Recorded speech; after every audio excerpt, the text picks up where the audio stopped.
and welcome to the CYA 2023 H-1B Survival Bootcamp presentation. I see some new and familiar names joining us, and thank you to everyone for attending. We host this presentation every year as a kickoff to the H-1B CAP season, and I hope it's helpful to you all. Hopefully my camera is okay. So my name is Brianne Johnson, and I am the senior attorney at CYA. I'm also joined today by my little office mate, Remy, over there on the couch. I've been practicing immigration law for about 10 years now, and I've spent the vast majority of my career here at CYA. So while our office is headquartered in Denver, I'm here today representing our Seattle office and calling in today from Seattle. So let's, oops. I'm gonna close off this participant box and okay. Here we go. So my agenda for today is to give you all an overview of the H-1B, including basic requirements, the CAP lottery and registration process, and other CAP-related topics like CAP gap, extensions, and H-4 status for dependents. I'm limiting the presentation today to 1 hour because that's the maximum amount of attention that I have for a Zoom presentation, and I quite frankly don't think we'll go that full time. So hopefully I'll give you the gift of extra time today. If there is time, I will go over this part 2, the Beyond the Basics, just to cover a few extra bonus topics. If anyone has questions, please feel free to raise your hand or put it in the comment box. I'm happy to address questions as I go. And lastly, I just wanted to make sure everyone is aware that we are recording this presentation. Alrighty, let's dive into the H-1B. So first, what is the H-1B? I'm sure all of you know somewhat what the H-1B is, but let's just get all of us on the same page with the definition and some of the basic requirements. The H-1B is a temporary non-immigrant work visa in the United States. It is probably the most common, most well-known work visa. Aside from a few exceptions that will be discussed later, someone can hold H-1B status for up to a maximum of 6 years in the United States. Most often, the H-1B is approved in 3-year increments. So after the initial 3-year validity period, the employer can apply to request one extension of the final 3 years. The H-1B is an employer-sponsored petition. So in order for someone to qualify for an H-1B, and in order for an employer to file one, a U.S. employer must have a job opening available, and the job must meet the definition of what's called a specialty occupation. And this is a term of art in immigration that means, and I'm quoting, and I have this memorized, the theoretical and practical application of a body of highly specialized knowledge, and the attainment of a bachelor's degree or higher in a specific specialty as the minimum level of education required for the job. So that is a mouthful. What is that? So the simplest way to think of this is that a specialty occupation is a position that requires at least the minimum of a bachelor's degree in a specific specialty. So for example, if I was hiring for a software engineer, I couldn't say that a bachelor's degree in any field would be fine and appropriate to qualify an individual for the job. It would need to be a degree in computer science, computer engineering, mathematics, something in a specific specialty related to the occupation. Because the H-1B is owned by the employer, by law, the costs of the H-1B must be borne by the employer. Even though the filing is being filed on behalf of a foreign national employee and beneficiary, the H-1B petition itself is owned by that employer. So in addition to the employer and the job needing to qualify as a specialty occupation, the foreign national beneficiary being sponsored also needs to have the required credentials. So if I say that a degree in computer science is required for my software engineer role, the foreign national beneficiary needs to have that degree or its equivalent. And in order for a foreign national to qualify for the H-1B, they must have really one of 3 things. So the first is a bachelor's degree or higher from an accredited college or university in the United States. That's the simplest way to go. The second is going to be a foreign degree that is found to be the equivalent of a US degree from a college or institution in the United States. And the third option is it is possible for someone to have a combination of sufficient education and experience so that if someone doesn't have a bachelor's degree, they can still qualify for the H-1B. And I don't really want to go into too much detail about that last point because it's beyond the basics, but I do think it's important for employers to know that if you do have someone who doesn't have a bachelor's degree, they may be able to qualify for the H-1B so long as they have some schooling and or some progressively responsible employment experience in the field. So just something to keep in mind. Let me just check on our participant list. Okay. Another basic requirement to touch on is that as part of the H-1B filing process, the employer must agree to pay the foreign national something called the prevailing wage. This is a minimum wage set by the government based on job title and description and the geographic location of employment. And this is to ensure that all employers are paying non-citizens a fair wage. Finally, I did just want to call out that the H-1B is a really nice status to be in because it is something called a status of dual intent. And what that means is that the foreign national in H-1B can have the intention to stay in the United States temporarily as well as permanently at the same time. Some statuses, such as F1 student status, has a pure non-immigrant intent component, meaning that the non-citizen has to demonstrate at all times on the F1 that they have the intention to return home at the end of the day.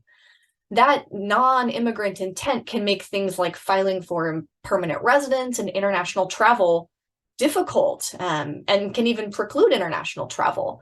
So because the H-1B doesn't carry any of that and just is a full visa of dual intent, it's a really nice status and gets some bonus points for that. Okay, a few more introductory facts about the H-1B before we dive into the registration process. By law, there are 85,000 H-1Bs that can be given out each fiscal year. 65,000 H-1Bs go for jobs that require at least that minimum of a bachelor's degree. And then an extra 20,000 is allocated for individuals who have earned a master's degree from a United States institution of higher education. Because there are more than 85,000 people who would like an H-1B each year, the H-1B has become a lottery system. So every year on April 1st, USCIS selects their 85,000 people who have applied for the H-1B. Once an applicant is selected and wins the lottery, then they submit their substantive application for consideration with US Citizenship and Immigration Services. If approved, the soonest that that individual can then start on their H-1B is October 1st of that fiscal year. So this year, October 1st, 2023, which is also the start of the government's fiscal year. I'm just gonna check, okay. And I guess the last thing I'll say before jumping into the registration is thank goodness a few years ago, USCIS did modernize. It does happen on occasion. And they switched from a full paper filing process for the lottery to this electronic registration system that we have today. And this newer electronic system and registration process is a significant improvement over what previously existed. This year, I don't often give kudos or credit to USCIS or our immigration agencies, but this is one area that they do get a slow clap for me. This year, the registration process, started this past Wednesday, March 1st, and it will remain open until Friday, March 17th. So right now we are in the active registration process for this year's CAP lottery. Each year, it's about a 2 to 3 week registration period in advance of April 1st. And the exact dates of that registration change every year. So we never know exactly when they're going to be until a month or so in advance of the registration. During the registration, that's where employers and attorneys sign people up for the lottery process. Applicants need to be signed up anytime this year from the 1st through the 17th. There are no bonus points for being signed up on the 1st rather than the 17th. So long as you're signed up in that period, you're in. However, once the registration period closes on the 17th, it is closed and you cannot sign up until next year's lottery. Once the registration period closes, USCIS electronically runs the lottery, which it does very quickly, and notifies the winners electronically. In past years, we've found out who was selected, usually a few days before April 1st. And then from April 1st or from the date of the selection notice, applicants then have 90 days to submit their substantive H-1B petition to USCIS. So last year and this year, that means the date for the deadline for the hard submission of the substantive petition is going to be June 30th. And that is a hard deadline. There's no arguing with that. I do, think it's important, worth noting that sometimes there can actually be more than one lottery conducted. This didn't happen last year, but in previous years, it did. Sometimes USCIS will run a second and even a third lottery. This can happen if there are too many petitions that were initially selected that are denied, withdrawn, or, abandoned for whatever reason. When this happens and there's a remainder or a surplus of the initial 85,000 selected, USCIS runs a second lottery to give out any and all, of the remaining H-1B visas. Importantly, there is nothing additional that needs to be done for applicants who are not initially selected in order to be considered for any subsequent lottery rounds. So once you are registered in that initial registration period, your registration remains active for that initial lottery as well as any other subsequent lotteries that will be run for that fiscal year, which is kind of cool. I was really surprised a few years ago when we had, I think it was 3 lotteries, and some clients got selected in that third lottery that thought they were done, sunk. So kind of cool. Let me just do a quick check and make sure no one's waiting to get in. Great. Alrighty, next slide. Click, there we go. Alrighty, so how does this electronic registration system work? Well, many of you know that USCIS has a website called My USCIS. Through that portal, both the employer and the attorney set up their own independent accounts. Once the accounts are created, the attorney will draft the Form G28, which is the Notice of Attorney of Appearance, and also will complete the registration form, which contains basic information about the company and the foreign national beneficiary.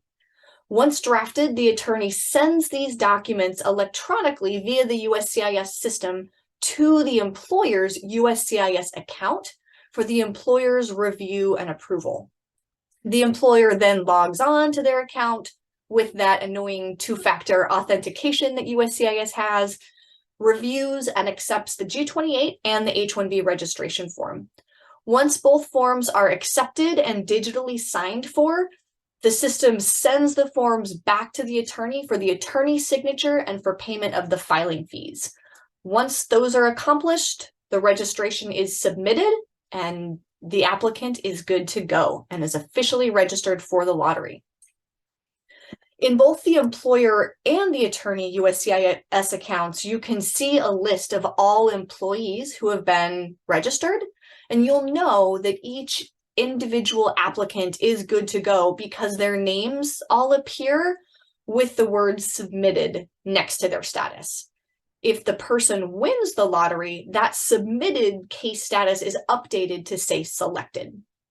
So it's actually a pretty user-friendly, easy, convenient system, again, which are not words that I routinely use when talking about USCIS or any of the other immigration agencies.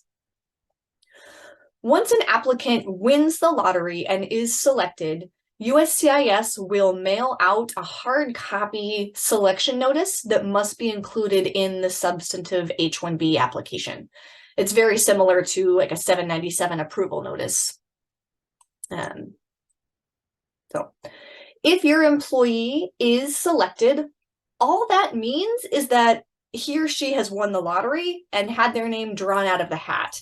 And while that is definitely cause for celebration, absolutely, it is still important to remember that USCIS has not completed any sort of substantive review of the H-1B filing yet. All they have done is drawn the name out of the hat. So the petition does still need to go before a USCIS officer to be reviewed, vetted, and approved before the employee will be home free with their H-1B status. So now that we've got that registration covered, let's turn to the process for actually preparing that H-1B petition and submitting it after someone wins the lottery.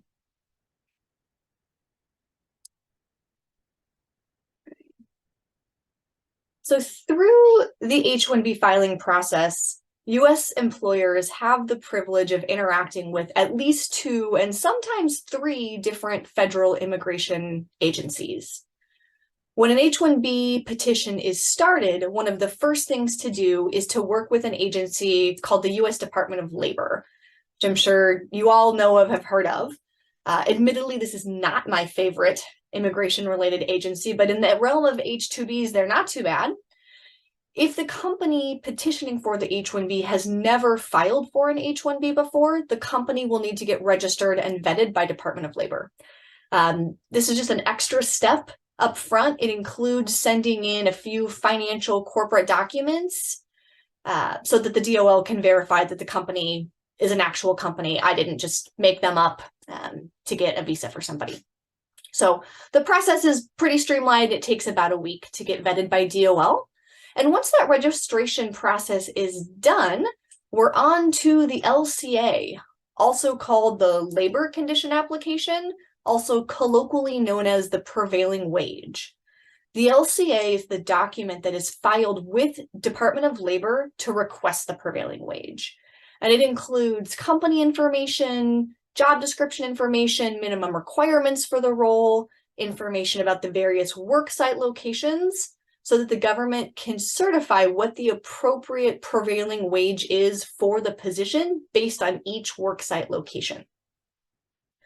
Once the LCA is prepared and filed, it takes about a week for Department of Labor to certify the prevailing wage, which very reasonable processing time there.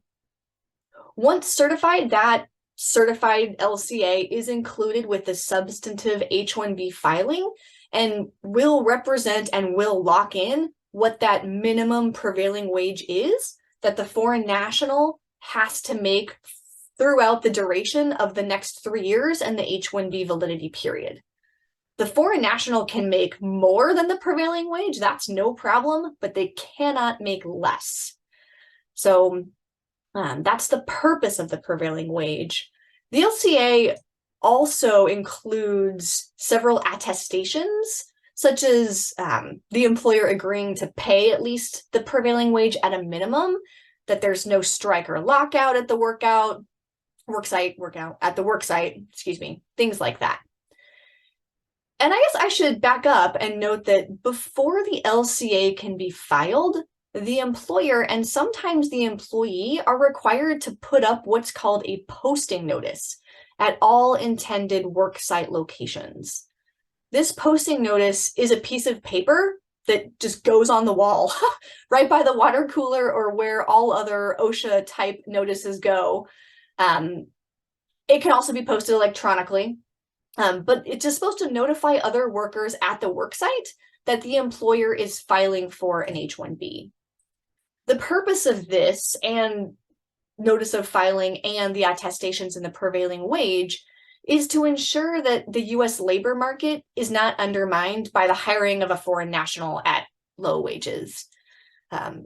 Also, that the hiring of a foreign national isn't going to adversely affect the working conditions of other workers at that worksite, and also as an immigrant protection, so that foreign national hires are afforded the same or similar working conditions as US citizens and lawful permanent residents in those roles. Before moving on, I did want to make a quick note about the public access file. So this is just an administrative note. The public access file is a file that the employer must maintain for all H-1B workers that needs to contain several required documents, such as the certified LCA. I like to think of this as a supplemental HR folder where a set of specific H-1B related documents need to be kept. I mean, there's really not too much else to say about the public access file, except from noting that it exists and that you need to be compliant in maintaining it for any of your H-1B workers. All right, one last check. Okay.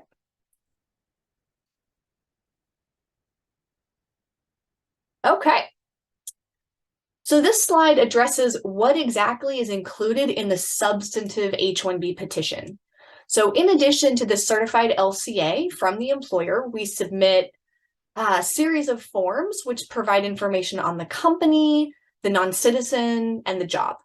We also submit a detailed support letter from a representative of the company, as well as information such as marketing info, printouts from the website, sometimes the employer handbook, or any other company-specific documentation to help educate USCIS as to the company and what they do and why the job qualifies as a specialty occupation under the regulations.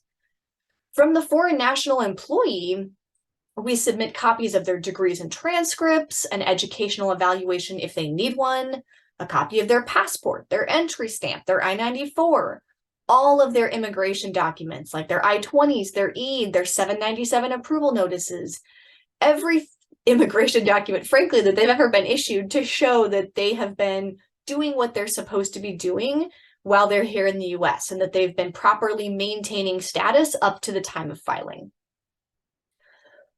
With the H-1B, there are 3 different filing fees that need to be included. There's the I-129 fee of $460. There is a fraud prevention fee of $500, and then a training fee of $750 or $1,500 if the employer has more than 25 full-time employees. Another potential filing fee that may or may not be included is the premium processing fee. So the H-1B, not all immigration petitions are eligible for premium processing, but the H-1B is. Sometimes, some years, USCIS will temporarily suspend premium processing during the CAP season because they're too overwhelmed and they can't adjudicate cases in the timeline that they're supposed to, but they haven't done that for quite a few years. If either the employer or the employee would like, with these H-1B CAP cases after the lottery, you can submit for premium processing, which is basically you sending in a $2,500 check to the US government, and in doing so mandates that they make a decision on the substantive application within 15 calendar days. That's pretty quick. For a lot of people, there's reasons to do that. It's really a case-by-case assessment. Right now, H-1B processing times are actually going pretty quickly in, say, like 2-ish months. But who knows what the world will look like here in a few months once all the CAP cases get sent in. So for some people, there can be a reason to do this, and other people, there's no reason, especially given that even if it's approved, people can't start till October 1st anyways, at the earliest. Alrighty, let's talk a little bit about the types of people who are most likely your H-1B. Ask a quick question. Carissa, thank you for your question. Can you require the employee to pay the premium processing fee? That is an excellent, excellent question. And the answer is yes, you can. So the law is really clear that the employer must pay for all costs associated with the H-1B, including filing fees and attorney's fees. However, that premium processing fee is the one fee, the one thing really that the employee can pay for if they would like it. So excellent question. Yes.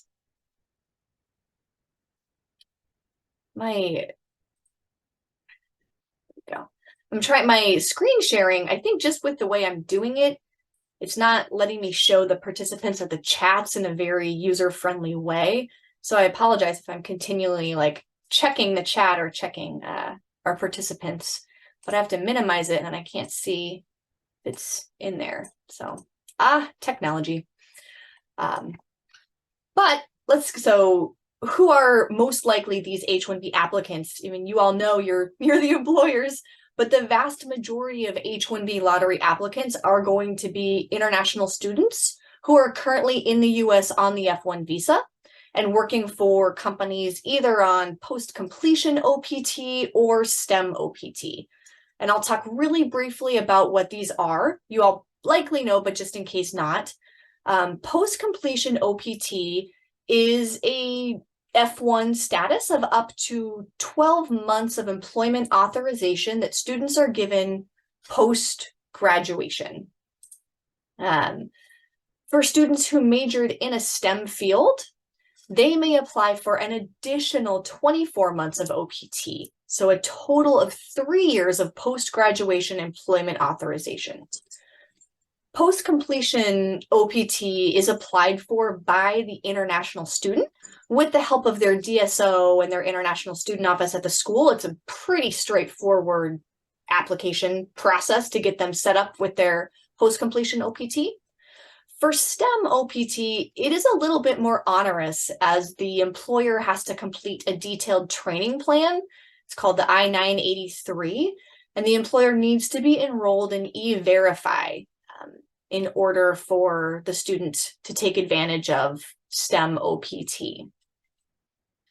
There's also some reporting requirements, but again, not going to go into that. But the point is, these OPT and STEM OPT, it's a great status, and it's a really good and natural springboard to the H-1B. So that's probably 95% of all of our cases who are doing the H-1B cap are F1 students in either OPT or STEM OPT. All right, I'm going to skip to the very bottom bullet point on this presentation here. Apologies for going out of order, but when applying for the H-1B, there are 2 ways that the application can be filed. So the first is a change of status petition, and the second is a consular processing petition. A change of status petition is when the H-1B petition tells USCIS to please automatically change the applicant's status from F1 or whatever status they hold to H-1B on October 1st. It doesn't require any action from anybody. It's automatic, very easy. As of October 1st, the person just magically changes to H-1B, nothing needs to be done. Consular processing does the opposite. It tells USCIS, do not change my status on October 1st, and instead wait, I want to be in charge. I want to be the one who decides when I change to H-1B status.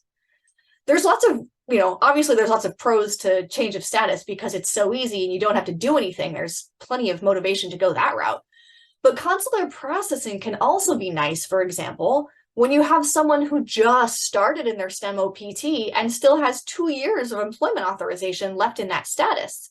For these folks, you can elect to consular process their H-1B, and the employee can file for H-1B, get it approved, and then just keep working pursuant to STEM OPT until, for a year or 6 months or however long, until they're ready to switch into H-1B. The way they do that is they would travel internationally, go to their home country, make an appointment at the consulate or embassy, get their H-1B visa, and re-enter the United States. And the second they re-enter, they're in H-1B status. So that strategy can be nice. I mean, since the H-1B is limited to 6 years, This option just gives some applicants the ability to maximize their available employment authorization in multiple categories. So consular processing is also for individuals who are not physically in the United States at the time you file the H-1B petition. So if you've got someone who's abroad or someone who leaves and is going to leave before the October 1st start date, they'll need that visa to get back. So they will need to get a H-1B visa in order to get back. I have always been an advocate of consular processing for a good option with people or for people with lots of STEM OPT time. However, I mean, consular processing is dependent on the ability to travel internationally and get a visa at the consulate or embassy. And there are all sorts of risks that pop up with international travel and dependence on the U.S. Department of State to issue a visa. So my post-COVID attorney advice has gotten a little bit more conservative with telling people that consular processing is a great option. It still is, but you just have to be willing to take the risk of international travel and dependence on the Department of State. So, and since we're discussing student issues, I think it's also prudent to mention, and it's listed here on the slide, Cap Gap, which is a handy and helpful provision of the law.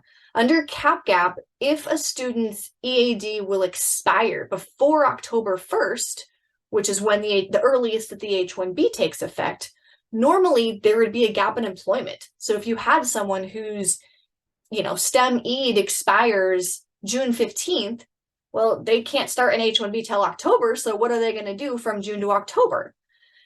USCIS recognizes that that is a significant problem, and so they have created Cap Gap. So long as you file the substantive H-1B petition before the end of that EAD, USCIS will bridge that student's employment authorization until September 30th. And then the H-1B will take effect on October 1st, and there's a complete bridge of employment authorization during that time. So if you have folks with expiration dates somewhere in the summer, rest assured, so long as you file with a change of status rather than consular processing, you'll be able to take advantage of that Cap Gap.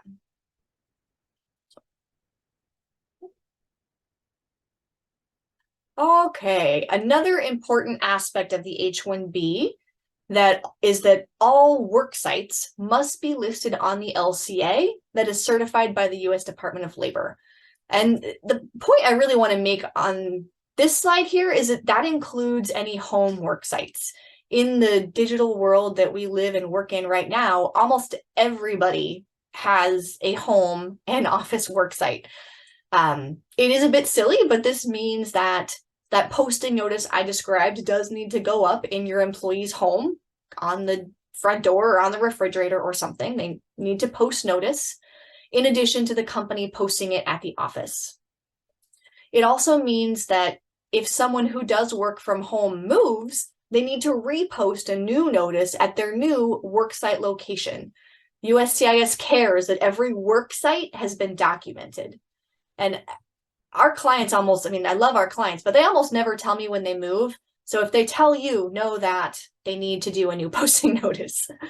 And this is probably also a good place to mention that the H-1B, as you're probably gathering or already know, is a very highly regulated status. And so any changes to the petition may or may not need to be pre-approved by USCIS.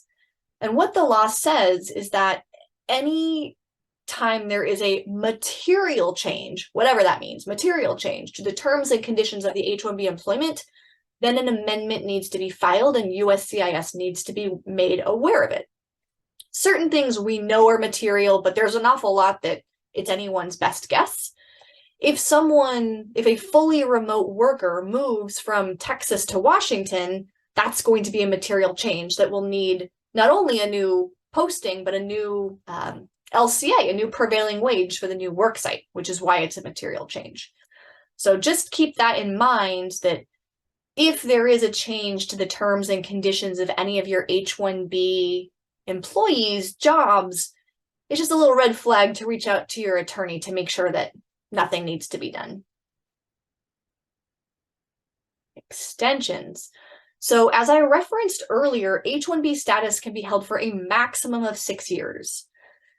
Typically, like I said, the initial validity period is 3 years. However, USCIS can always shorten that if they deem it warranted. But after the initial 3 years, the employer can file to extend the remaining 3. The 6 years in H-1B time means that the H-1B holder gets 6 full years of time physically present here in the United States. Thus, if the H-1B holder travels outside the United States for holidays, summer vacations, any 24-hour period of time spent outside the US can be recaptured and tacked on to the end of the H-1B as an additional extension. It is the employer and the employee and the attorney's burden to prove those recapture dates. USCIS will not just take our word for it that I spend my summers in Canada and therefore have 6 months to recapture. So it is a very good idea, and we try to make sure we communicate this to all of the employees that they need to be good historians of their international travel, because you never know what the world will look like and when you need those recapture dates at the end of your H-1B time. So it is a good record to be keeping, and just kind of a cool aspect of the H-1B that you do get those 6 full years of boots in the ground in the US to work. Makes it extended a little bit. After those 6 full years have been used, the foreign national either needs to have become a permanent resident of the United States, needs to switch to a different non-immigrant status if that's available to him or her, or has to leave. The 6 years that's a finite period of time. If the only option is leaving, after someone spends a full year abroad, he or she is eligible to come back to the United States on another H-1B, but they have to go through the lottery process all over again. So kind of a bummer. You can get another round of 6 years, but you got to win the lottery again. There are a few exceptions to this rule that I'll discuss a little bit later if time allows. I'm better giddy up on my time here. I'm going a little bit slower than I thought I was going to be. Family members. So H-1B workers who have foreign-born spouses or unmarried children under the age of 21 are eligible to have those dependents with them in the US in H-4 status. So individuals in H-4 status are allowed to attend school, they're allowed to be here, but they do not have employment authorization unless and until the principal H-1B worker has what's called an approved I-140, which is either step 1 or step 2 of permanent residence, depending on what process you're doing. The H-4 spouse or dependent child can apply for a change of status within the United States, or they can use the H-1B principal's approval notice and travel internationally with a copy of either their marriage certificate or their birth certificate if they're a kiddo, to get an H-4 visa at a consulate or embassy abroad and re-enter an H-4. So the H-4 spouse and kids are approved in 3-year increments of time, just like the H-1B principal, and their status should match. It often doesn't for various reasons, but it should track that H-1B principal's. And just a note, it is dependent on that H-1B principal. So if the H-1B principal falls out of status or leaves or does something crazy, those H-4s may be impacted as well. Okay, phew. The first half of the presentation is done. I've got about 20 minutes left on my hour-long clock. My plan at this point would be, if there aren't any questions, I'll just dive into covering the rest. I think we'll finish nice and timely. If there's any questions that you do have, please feel free to throw them in the chat and I will respond to them. So this one, I get this question all the time. If you read our CYA newsletter, you will have seen a recent article about the glacial pace of the U.S. Department of Labor's processing times for step 1 of permanent residency, which is the PERM, also known as the labor certification. Admittedly, this process has never been fast, but now it is very, very slow. So the answer to the question of when to start permanent residence for your H-1B or other non-citizen employees is as soon as possible. As soon as you know you want to keep that person permanently, start it if you can. I would start no later than when you are extending the H-1B again, if possible.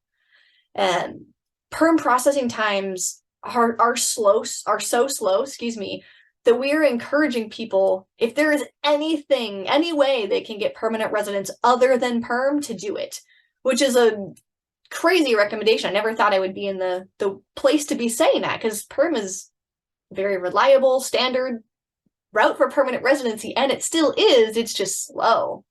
So as the slide shows, just to get step one of a three-step process for permanent residency prepared, it's taking close to 2 years right now, and sometimes even longer. I have several perm prevailing wages that have been filed and pending for 14 months. And that's just for the prevailing wage. Then you still have to do recruitment, then prepare the filing, then file it and wait for Department of Labor to adjudicate it and hopefully not issue an audit. I mean, it's ridiculous. So given this, truly the best thing you can do is start early if you know you want to keep somebody. And then if you aren't starting early, be quick with responding to your attorney's emails to get the case going and processed. Extensions beyond the 6 years. So there are two situations where the H-1B can be extended beyond those 6 years. And thanks to Bill Gates, who lobbied for this, woohoo. One is if the perm or labor certification of the permanent residency process was filed before the end of the 5th year in H-1B status.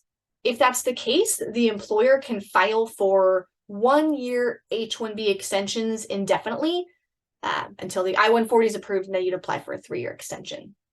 The second, which is a good segue, the second option is if the H-1B beneficiary has an approved I-140 but can't proceed with step 3 of permanent residency, which is that adjustment of status application, because they are subject to visa retrogression, aka they're stuck in the backlog. So for folks from backlogged countries like India, China, or others who just started the process late, these two provisions are lifesavers and allow people to stay in the United States. I mean, for some of our folks who are backlogged, it can take 10, 15, even more years for that backlog to clear for these folks to become permanent residents. So under these provisions of law, they are able to just keep renewing their H-1B until the day that they get their green card. So it's we're very thankful to Bill Gates for his work with these. H-4 work authorization, I pretty much already covered. The only time the H-4 has the ability to apply for employment authorization is once the H-1B principal has that approved I-140, which is the second step of permanent residency if you're doing a perm, and the first step of permanent residency if you're not. If the spouse is on H-4 and already has an EAD, is working, they have to renew that EAD. The H-4 is dependent on the H-4 status being renewed. And I don't know if you all have experienced this, but H-4s have been taking a really long time.